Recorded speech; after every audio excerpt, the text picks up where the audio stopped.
Doctora Mirta Beatriz González de Caballero, tiene 55 años de edad, nacida el 10 de noviembre de 1963. Egresada a la Universidad Católica Nuestra Señora de la Asunción, doctora en Ciencias Jurídicas por la Universidad Nacional de Pilar, con la tesis doctoral Límites de temporalidad de la privación de libertad como medida provisoria en el fuero penal de la adolescencia, calificación distinguida. Ejerció la profesión por más de 34 años, fue procuradora fiscal, jueza de primera instancia, actualmente miembro del Tribunal de Apelaciones. Ejerce la docencia en la Universidad Autónoma de Asunción, Universidad Tecnológica Intercontinental y en la Escuela Judicial. Tiene publicaciones, disertaciones y exposiciones. Buen día, doctora Mirta. Tiene 10 minutos para referirse sobre los ejes temáticos.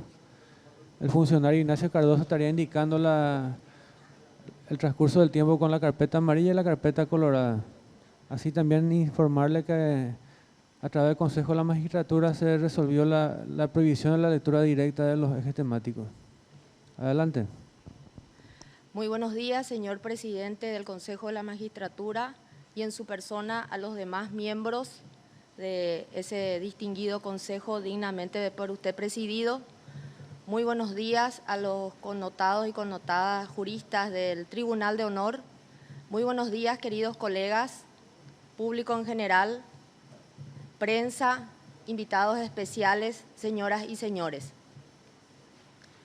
Me vuelvo a convocar la audiencia pública para plantear mis propuestas ante el Consejo de la Magistratura del llamado del edicto número 13/18 para cubrir la vacancia a ministra de la Corte Suprema de Justicia.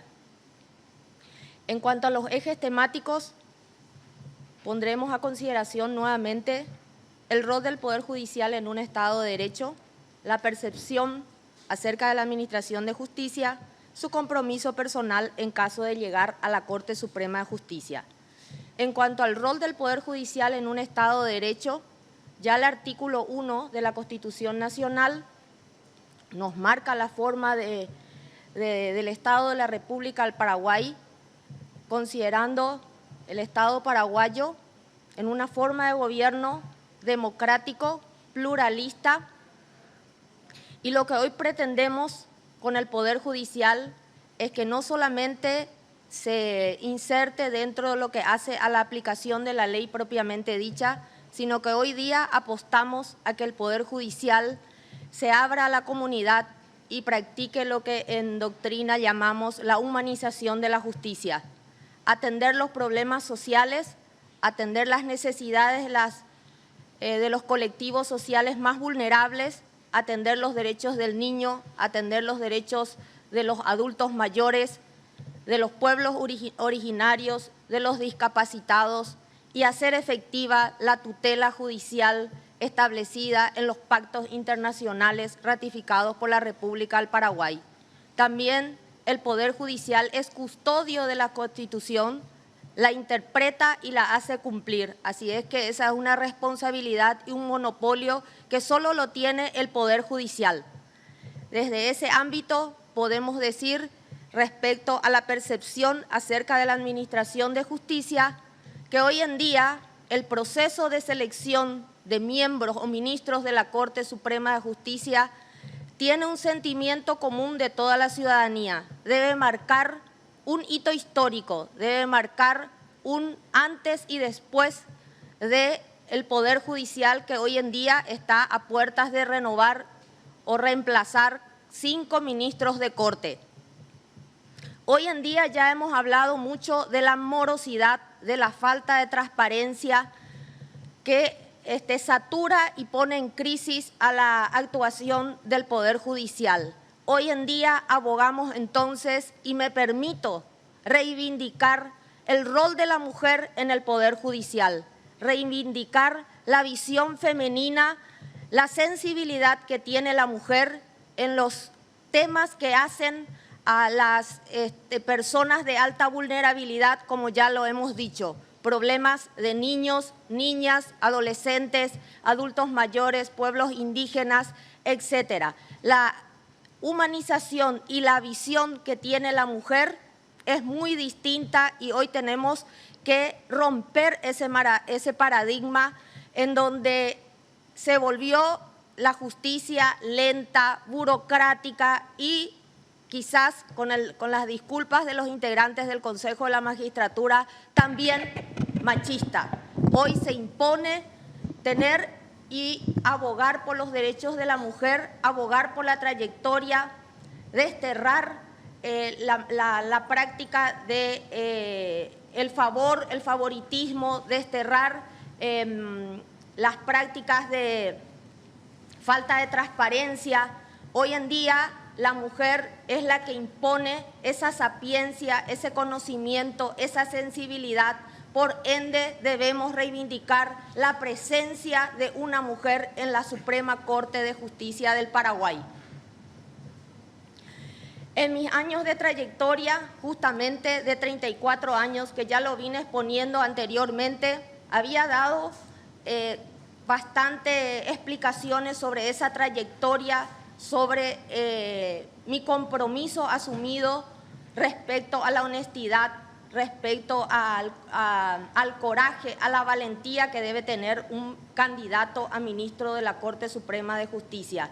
Tenemos que erradicar la corrupción, tenemos que erradicar nuevamente, y ese es el mal endémico, la morosidad, que es lo que hoy se escucha y reclama toda la ciudadanía, reclama, ¿verdad?, programar mecanismos que tiendan justamente a erradicar esa corrupción. ¿Cómo lo vamos a hacer?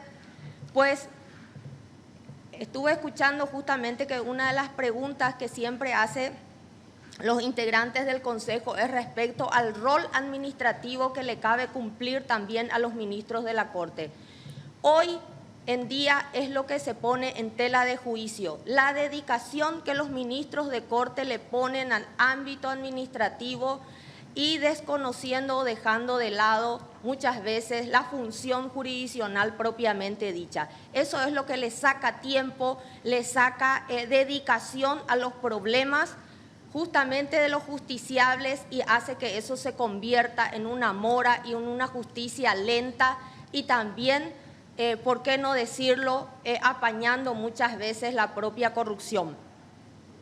Mi compromiso personal es aportar trabajo, es aportar coraje, es aportar sabiduría, es aportar valentía y por sobre todas las cosas ordenar la casa, como se dice, potenciar las auditorías de gestión, potenciar la utilización de medios alternativos de resolución de conflictos, que son herramientas que justamente hacen y mejoran la desjudicialización y la desconcentración de problemas sociales que se pueden evitar y llevar a los estrados judiciales.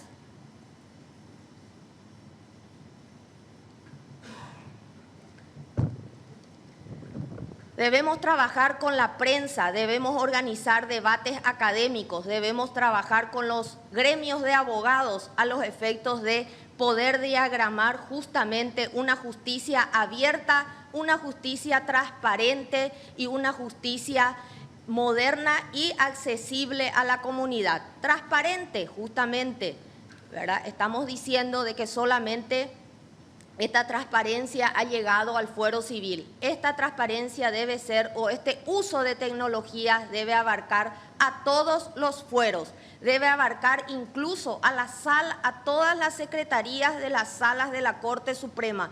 El justiciable no puede ya transitar por la senda del secretismo. Tiene que saber en qué instancia y qué ministro tiene su expediente. Este secretismo también debe eliminarse en el ámbito administrativo. Aquellas licitaciones que están en trámite, ¿verdad?, tiene que saber la persona, el interesado, ante qué instancia se encuentra. En fin, otras y múltiples actividades que van a conllevar a una mejora en la gestión y en la calidad de la justicia, que es lo que abogamos todos. Finalmente podemos decir, y para terminar, y abogando nuevamente por la reivindicación de los derechos de la mujer, la presencia de la mujer, la sensibilidad de la mujer para ciertos y determinados temas es la reivindicación del fuero de la niñez propiamente dicha, que debe visionar o debe estar latente en los miembros de la Corte Suprema de Justicia, dado su carácter prevaleciente inserto en la propia Constitución Nacional. Y para terminar, quiero dejar una expresión que contiene esta preocupación y esta reivindicación hacia las mujeres de la jueza magistrada del Supremo Tribunal de los Estados Unidos. Ella es Ruth Bader Ginsburg. Con 85 años de edad, luchadora por los derechos de la mujer, y en una oportunidad le habían preguntado ¿cuándo habrían suficientes mujeres en la Corte Suprema de los Estados Unidos? Ella respondió, cuando hayan 9. La gente quedó en shock, pero cuando eran 9 hombres, nunca nadie le hizo esa pregunta. Entonces, no pretendo de que la Corte Suprema de Justicia sea integrada por mujeres totalmente, pero sí pretendo y reivindico por ese espacio de mujer que anteriormente teníamos 3 ministras de Corte y hoy nos quedamos con 2 ministras. Agradezco al Consejo de la Magistratura esta oportunidad de poder abogar y presentarme nuevamente ante este Consejo y ante este auditorio para reivindicar la trayectoria, la carrera judicial, la honestidad y, por sobre todas las cosas, la reivindicación de los derechos de la mujer. Muchas gracias.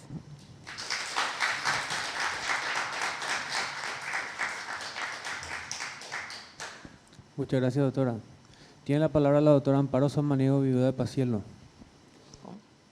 Doctora Mirta, usted mencionó que la mora se debe también a las labores administrativas que le restan tiempo a lo jurisdiccional de los ministros.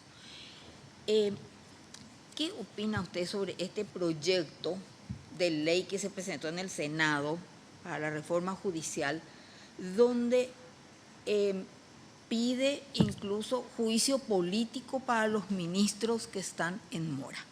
¿Qué opinión le merece una sanción tan grave por una mora judicial? Y la mora judicial, muchas gracias antes que nada por la pregunta tan indicada para este efecto, mi querida doctora. La mora judicial es sinónimo de mal desempeño. Y si nosotros desde la cúspide de la máxima instancia tenemos mora, eso se produce el decantamiento y por ende ocurre ante todas las instancias. Y yo creo de que así como se exige a los magistrados de segunda instancia, de primera, de jueces de paz, a los demás integrantes del Poder Judicial, podría tenerse en cuenta, ¿por qué no?, como motivo de mal desempeño la mora judicial.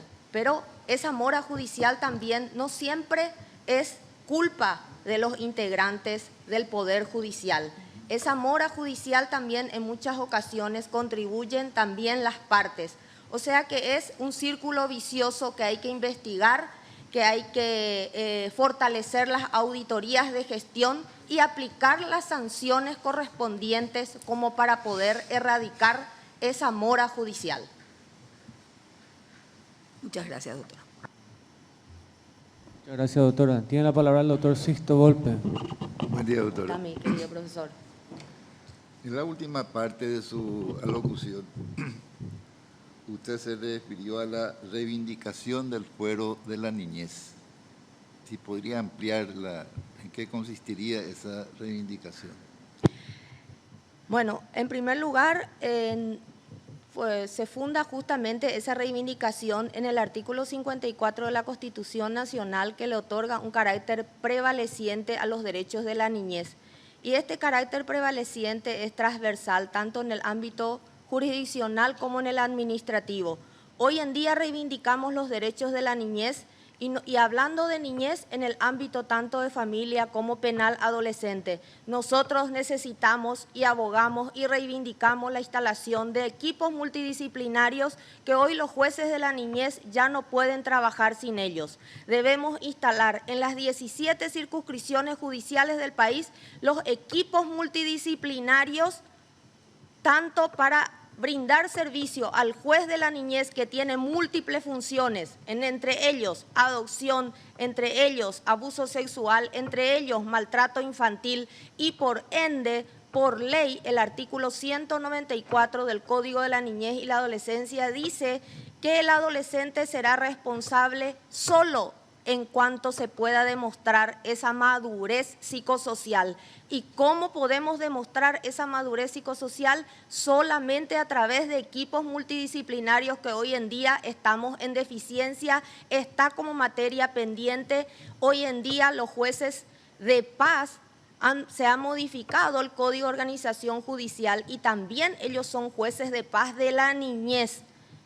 También son jueces de familia, o sea, todo el ámbito jurisdiccional y del fuero de la niñez requiere de esos equipos multidisciplinarios. De ahí mi reivindicación, de ahí la mirada que debe tener también la Corte Suprema y dar preponderancia, incluso crear una Secretaría del Niño, así como existe hoy en día la Secretaría de Género.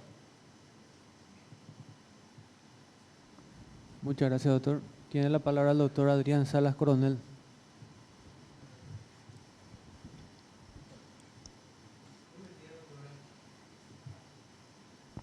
Buen día, doctora. Buenos días, mi querido doctor. En su exposición señalaba la importancia de las direcciones de mediación, conciliación, tengo entendido.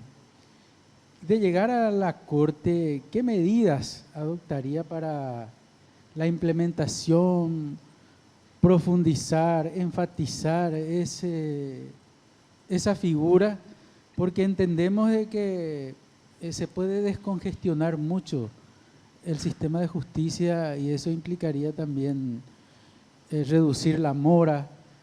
Algunas cuestiones de pronto son de carácter social, como el ámbito laboral, la jurisdicción de la niñez. ¿Cómo se puede profundizar e inclusive hacer que sea obligatoria como una suerte de instancia previa en busca de esos conflictos sensibles sin que llegue a la justicia y que sea pronta de pronto la solución en esos casos de conflictos? Muchísimas gracias, doctor, por su pregunta, por ende muy apropiada. Justamente nosotros contamos con una dirección de mediación en la Corte Suprema de Justicia, pero, como usted bien lo dijo, la mediación en el fuero de la niñez y la adolescencia es voluntaria. Lo que debemos trabajar es para que esta mediación sea un paso previo, pero que sea obligatoria. También tenemos una dirección de mediación en el ámbito penal adolescente, donde tenemos tribunales modelos en la ciudad de Lambaré y que hacen a la justicia restaurativa.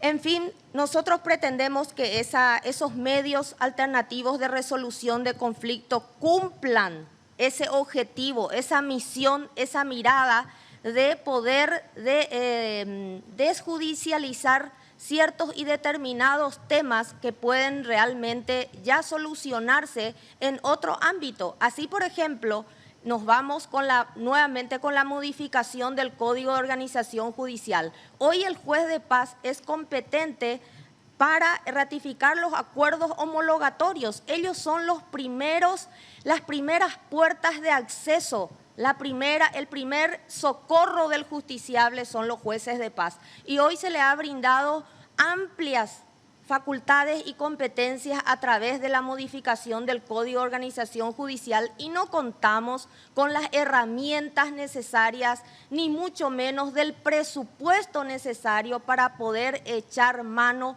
a esas nuevas herramientas que nos proporciona el legislador a través de esa modificación. Sería de gran utilidad y hoy en día, por supuesto, que a nivel mundial se instauró, mejor dicho, como usted bien lo dijo, la mediación obligatoria a los efectos de descongestionar los tribunales.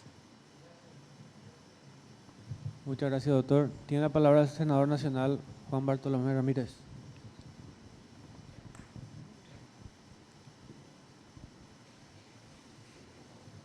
Muy bueno.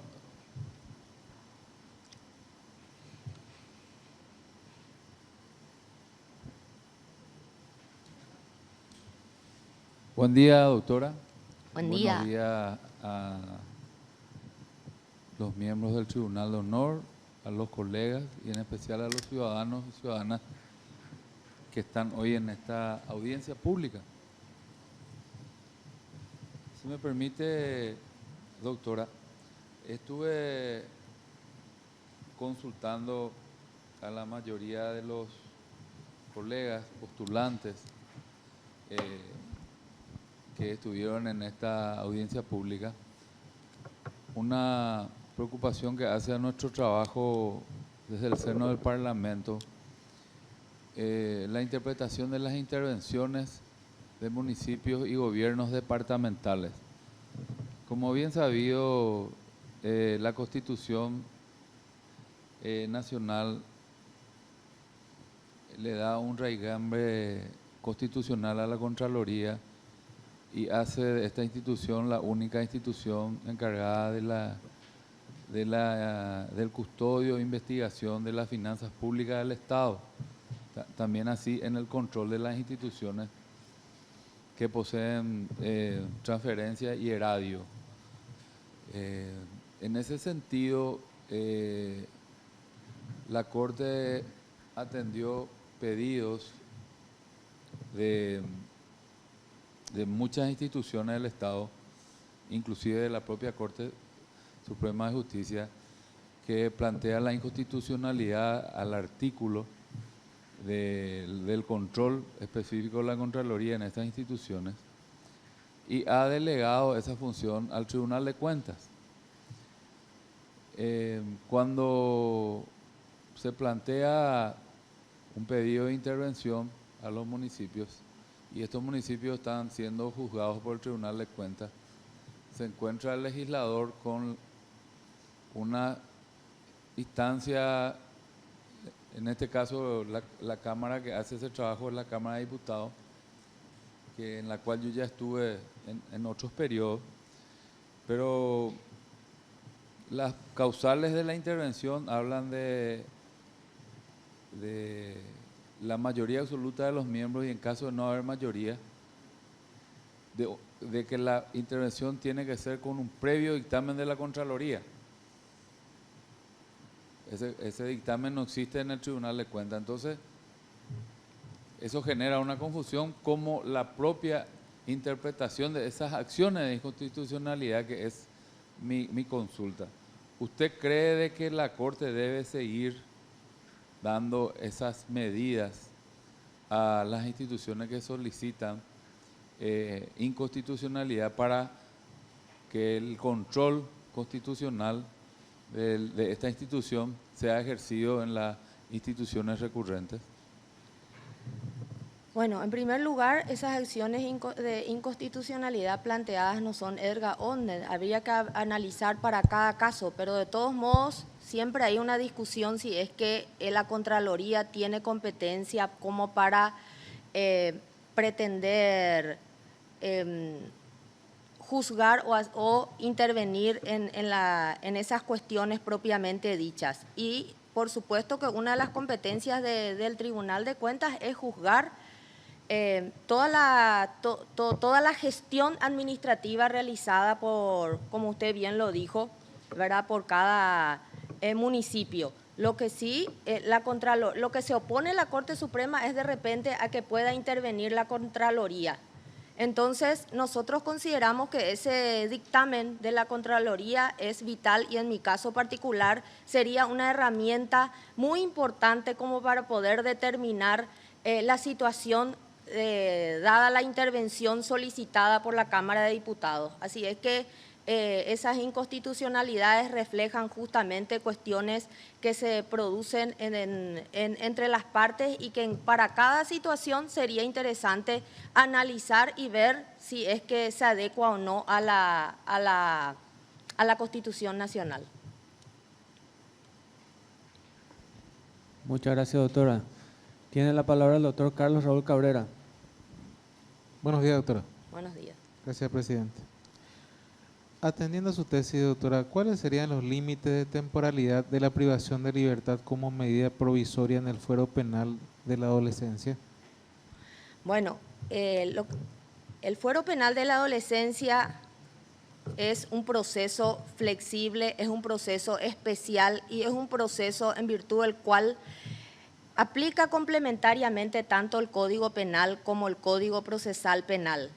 Justamente mi tesis doctoral había propiciado de que las medidas provisorias en carácter de prisión preventiva para los adolescentes deben tener un plazo de duración, porque hoy en día, tanto para delitos como para crímenes, el piso es igual en el ámbito de punición o de sanción propiamente dicha. Solamente varía cuando se trata de delitos hasta 4 años y cuando se trata de crímenes hasta 8.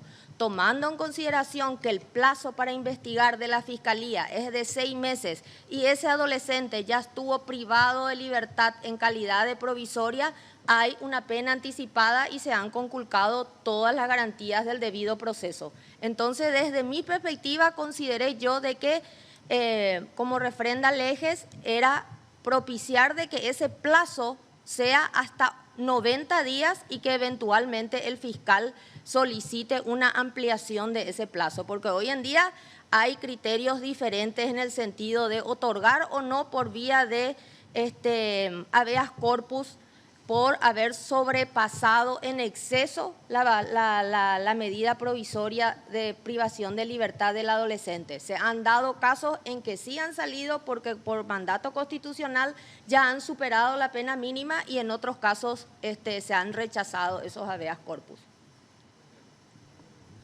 Muchas gracias, doctora. Tenemos consulta al auditorio, doctora. Voy a darle lectura. Sí, cómo no.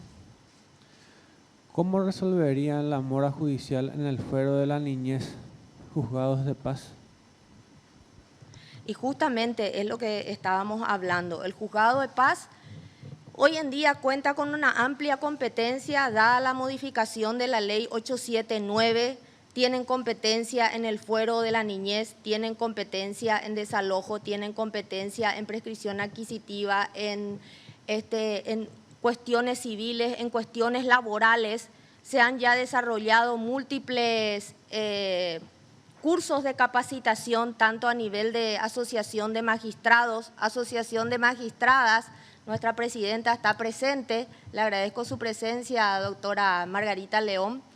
Y es lo que decimos, ¿cómo puede funcionar un juzgado si no cuenta con las herramientas disponibles? No le podemos exigir al juez que no tiene las herramientas para cumplir acabadamente sus funciones. Entonces, lo que pretendemos es, y también esto es una expresión de deseo muy importante que voy a expresarlo, como bien lo dije, respecto a las modificaciones de ley, resulta que se realizan esas modificaciones, son interesantes, son plausibles, pero lo que no contiene es de dónde se van a sacar el presupuesto necesario para ponerlos en práctica esa modificación de la ley. Hoy en día no podemos ponerlo en práctica. Hoy en día habla de que el juez de paz aumentó su salario. Va a cobrar el 90% de lo que debe cobrar un juez de primera instancia y ya la ley entró en vigencia en julio. Estamos prácticamente a fines de año y eso no se ha cumplido con los jueces de paz. Por supuesto que no digo justifico con eso la mora, pero sí en gran medida, ¿verdad?, hace que el juez no pueda brindarse o dar la respuesta efectiva porque necesariamente debe contar con equipos multidisciplinarios por sobre todas las cosas. Muchas gracias, doctora. La siguiente consulta. ¿Cómo harían para evitar la influencia externa, como los masones y los grupos de gran poder económico, evitando así la corrupción? Y en mis años de trayectoria en el Poder Judicial, que datan del año 1984, siendo actuaria, procuradora fiscal, jueza de primera instancia en Cordillera, y ya 16 años que me cabe transitar por el Tribunal de Apelación, tanto en el fuero penal común con el fuero de la niñez y penal de la adolescencia, yo creo que depende mucho del juez o de la jueza que reciba esa presión y se deje presionar. De mi parte, yo solamente lo que puedo comprometerme es presentarle mi trabajo, mi trayectoria, mi vocación de servicio, mi valentía, mi coraje y, como se dice vulgarmente en la jerga jurídica, nunca le saqué a los problemas lo que se debe venir o la cola a la jeringa, como se dice vulgarmente. Siempre asumí, siempre no utilicé ningún argumento rebuscado, no me inhibí porque era mi compañerita de banco del jardín, siempre asumí mi rol de magistrada, así es que el hecho de que vengan presiones exógenas, eso para mí no se justifica de ninguna manera. Muchas gracias, doctora. La siguiente consulta.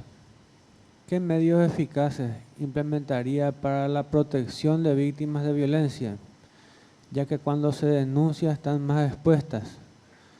Para la eficacia de la ley 5.777 y la 1.600. Y sí, justamente es una de las innovaciones muy importantes que plantea la ley 5777 de la protección integral contra toda forma de violencia contra la mujer. Obviamente que una de las herramientas muy importantes introducidas en esa ley es que no se puede aplicar más conciliación entre la víctima y victimario, pero hay otras medidas de protección, aparte de las contenidas en la ley 1600, que habla de la posibilidad de que el victimario pueda contar con un sistema de pulseras, ¿verdad?, electrónicas a los efectos de poder determinar, porque hoy en día es famoso aleatorio, ¿verdad? Gracias a la gestión, la buena voluntad de las fuerzas públicas, la policía, que tiene que estar atentos si esa persona tiene o no limitación para acercarse a la víctima. Y bueno, es que justamente es lo que estamos hablando. Promulgamos la ley, pero no determinamos en qué forma se va a poder aplicar esa ley o de dónde se van a sacar los rubros necesarios como para ponerla en práctica. Entonces queda ese espíritu, ¿verdad?, esa buena voluntad del legislador queda simplemente en los papeles. Muchas gracias, doctora. Con esto damos por finalizada su Muchas gracias. exposición. Muy buenos días. Buen día, doctora.